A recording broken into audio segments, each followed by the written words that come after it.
Hello guys, hello everyone in the YouTube channel of physics एडमी। और इससे पहले हम मतलब मैं आपके साथ मोल कॉन्सेप्ट टॉपिक शेयर कर चुकी हूँ, उसके बारे में हम डिस्कस कर चुके हैं, उसके डेफिनेशंस, उसके कुछ बेसिक से क्वेश्चंस और मॉलिक्यूलर फार्मूला क्या होता है, बहुत सारी चीज़ें। वो आप प्लीज़ उस वीडियो को जाकर देखिए, उसके बाद ही आगे का आपको समझ आएगा। मतलब एक स्टार्टिंग जो है वो हम उस समय इलेबोरेट डिस्कशन कर चुके हैं उस बारे में। तो अब जो है वो हम आगे के टॉपिक्स करेंगे। तो आज जैसे परसेंटेज कॉम्पोजिशन एम्पिरिकल फार्मूला जैसे टॉपिक से शुरू कर रहे हैं, और जहां तक पॉसिबल हो पाएगा आज हम इस चैप्टर को कवर करने की कोशिश करेंगे। ठीक है, तो अब आगे बढ़ने से पहले मैं एक चीज बता दूं कि जो मोल कॉन्सेप्ट चैप्टर है और जो आज हम पढ़ने वाले हैं, ये भी परसेंटेज कॉम्पोजिशन या empirical formula entrance point of view से एग्जैक्ट इस टॉपिक से क्वेश्चंस बहुत कम आते हैं। बहुत कम इन द सेंस आप नेग्लिजिबल मान सकते हैं, लेकिन ये बोर्ड पॉइंट ऑफ व्यू से बहुत इंपॉर्टेंट है।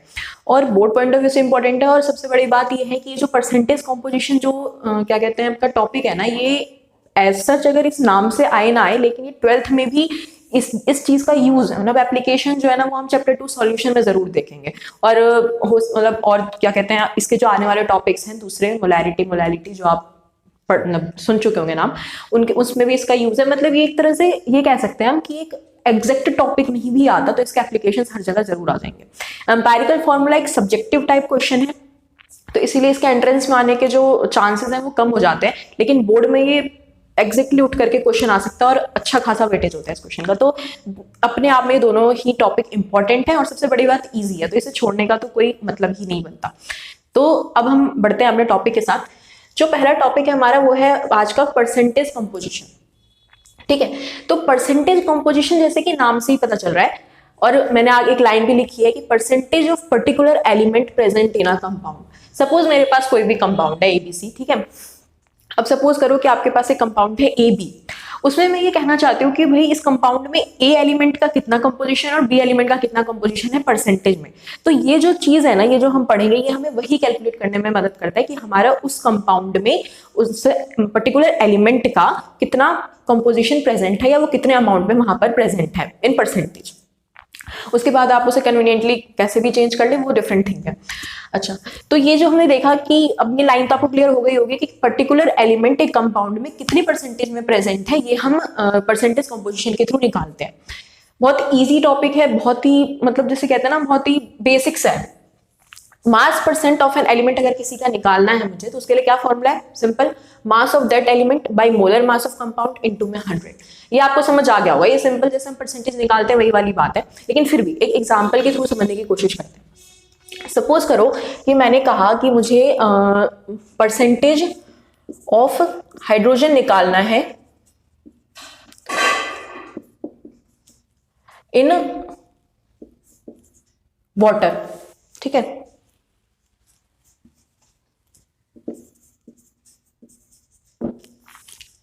ये बात समझ में आ गई। मैंने क्या कहा, वाटर में मुझे परसेंटेज ऑफ हाइड्रोजन निकालना है। वाटर का मोलर मास क्या है? मास परसेंट निकालना था मुझे हाइड्रोजन का, कोई बात नहीं। मास of that element by molar mass of compound. Water का मॉलिक्यूलर फॉर्मूला क्या है? H2O, जिसमें 2 ग्राम तो H2 है और 18 ग्राम हमारा H2O है, यानी मोलर मास क्या है हमारे पास? 18 ग्राम। तो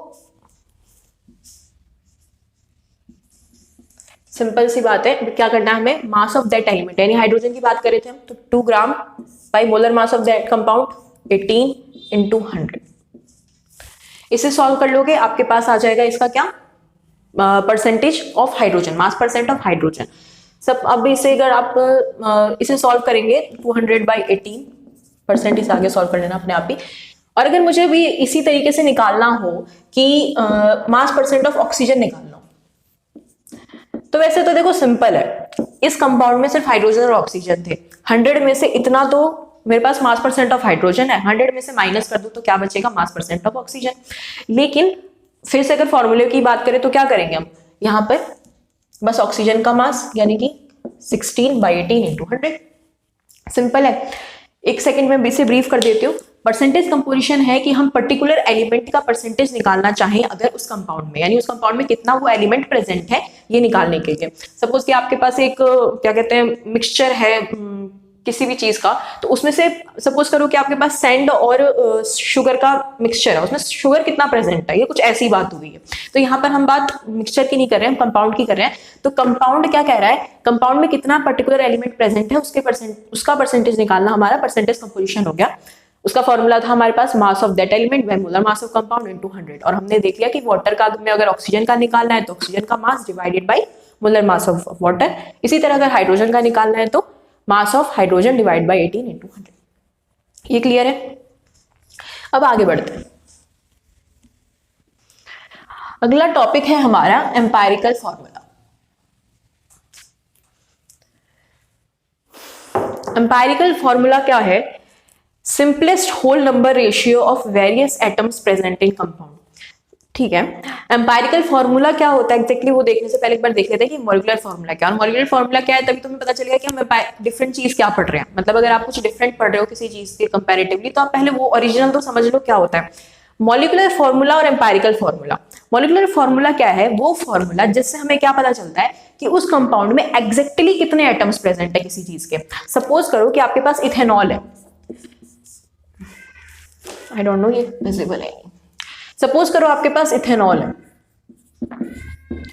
क्या पता चल रहा है कि 1 मोल कंपाउंड में 2 कार्बन के एटम्स प्रेजेंट है, 5 हाइड्रोजन के प्रेजेंट है, 1 ऑक्सीजन फिर 1 हाइड्रोजन।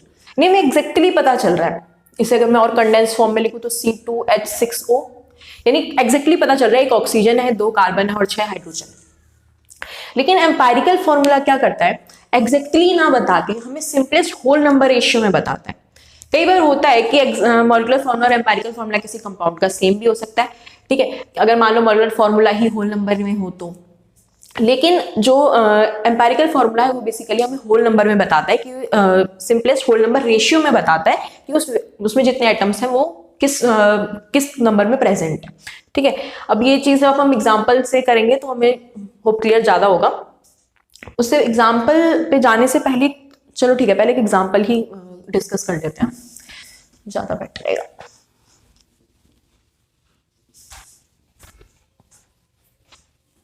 सपोज करो कि मैंने कहा कि क्रोमियम ऑक्साइड दिया हुआ है,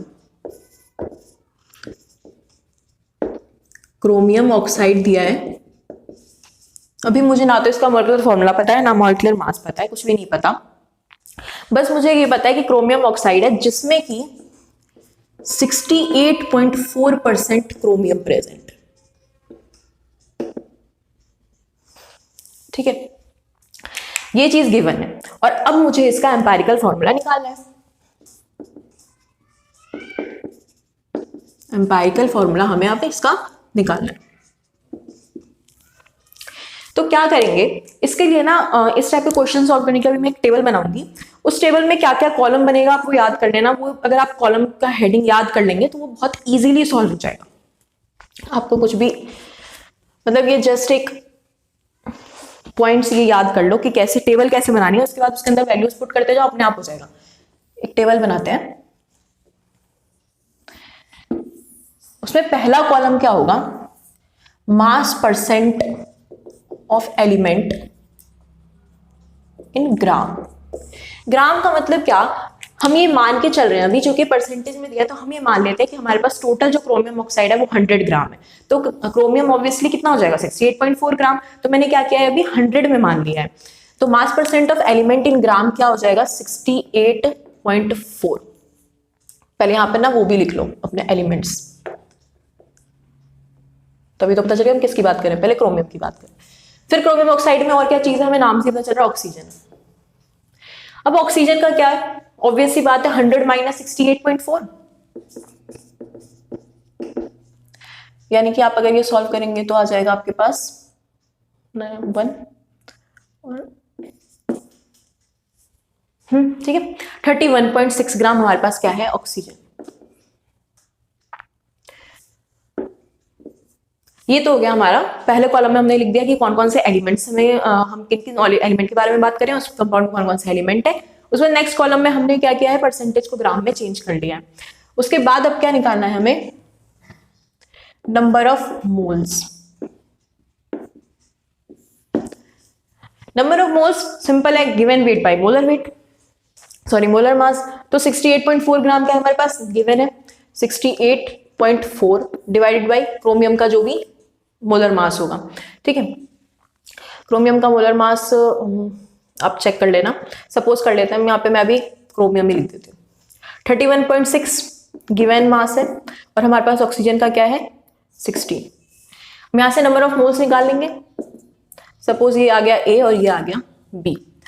अब क्या होगा, यहाँ पे मान लो कुछ भी लिख लेते हैं, एक ही जगह मैं न्यूमेरिकल वैल्यू इसलिए लिख रही हूँ क्योंकि ताकि इजी हो जाए समझने में।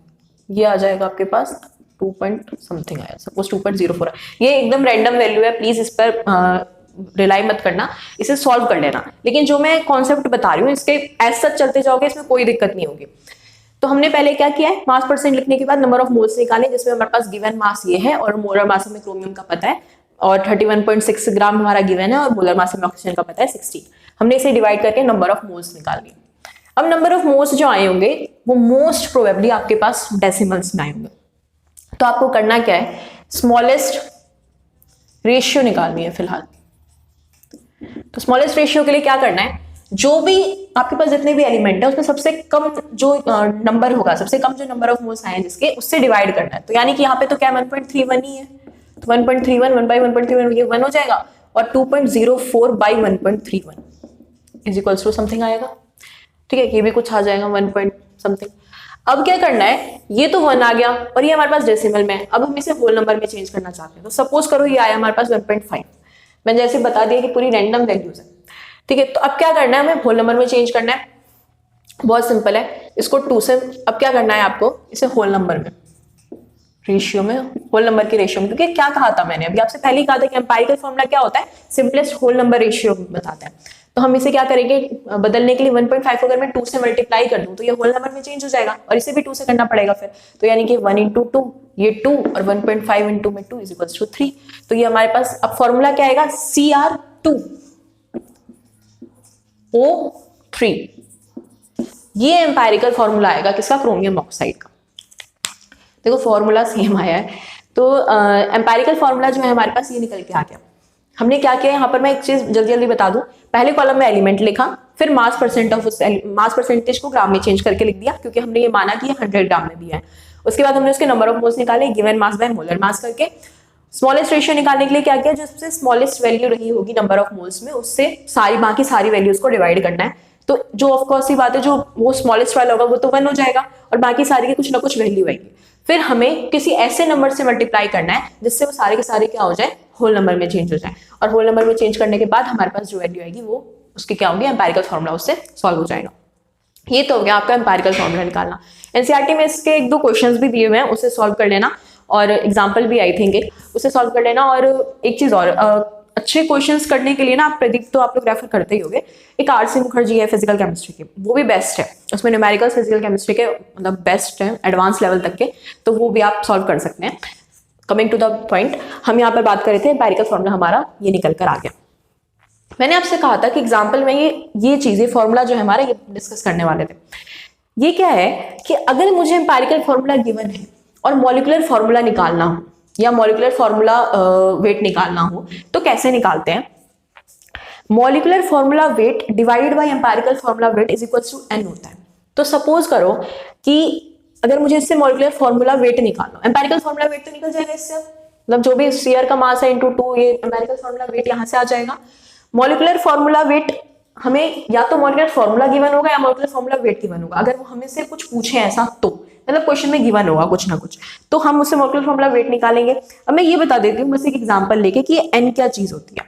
अब क्या है कि ये तो चलो मास की बात हो गई, मास दोनों मास को डिवाइड करोगे आपके पास n आ जाएगा। एक चीज और है, अगर सपोज करो कि इसका मुझे मॉलिक्यूलर फॉर्मूला निकालना हो, वेट ना निकालना हो, मॉलिक्यूलर फॉर्मूला निकालना हो और n की वैल्यू अगर गिवन हो, सपोज करो कि 2 है, ठीक है, तो क्या होगा Cr ये यहां मल्टीप्लाई होगा Cr2O3n, यानी कि ये Cr4O n की वैल्यू क्या बताइए 2O6, ये इसका मॉलिक्यूलर फॉर्मूला हो जाएगा। बात समझ में आ गई? तो ये एक रिलेशन है बस n के साथ, फाइन। तो ये था हमारा क्या एम्पायरिकल फॉर्मूला और उसका मॉलिक्यूलर फॉर्मूला से रिलेशन। और क्या कहते हैं, हमने ये देख लिया कि एम्पिरिकल फॉर्मूला कैसे निकालते हैं। देखो ऐसा जरूरी नहीं है कि ये 2 ही एलिमेंट हो, 3 एलिमेंट, 4 एलिमेंट, कितने भी हो सकते हैं। जैसे C2H5OH की बात करी थी मैंने, तो उसमें उसका भी आप निकाल सकते हो। अगर आपको जो परसेंटेज गिवन है, अगर यहाँ पे 1 का गिवन था परसेंटेज, तो हमने दूसरे का निकाल लिया। अगर 3 होंगे तो उसमें हो सकता है तीनों की परसेंटेज गिवन है, और 2 का, या फिर 2 का गिवन हो, तीसरे का निकल जाएगा। मतलब ऐसा कुछ भी नहीं है, ये जो चीज आपसे पूछेंगे उसके अकॉर्डिंग आपके पास डाटा सफिशिएंट होगी और आप आराम से ये टेबल बनाकर अपना एम्पिरिकल फॉर्मूला कैलकुलेट कर सकते हैं। फाइन, तो ये था हमारे पास एम्पिरिकल फार्मूला और मॉलिक्यूलर फार्मूला का और परसेंटेज कंपोजिशन, परसेंटेज कंपोजिशन और एम्पिरिकल फार्मूला हमने अभी करा है। आगे हम स्टोइचियोमेट्री और लिमिटिंग एजेंट करेंगे अगले वीडियो में। Okay, thank you. और प्लीज इस वीडियो को लाइक जरूर करें, शेयर करें, चैनल को सब्सक्राइब करें और कमेंट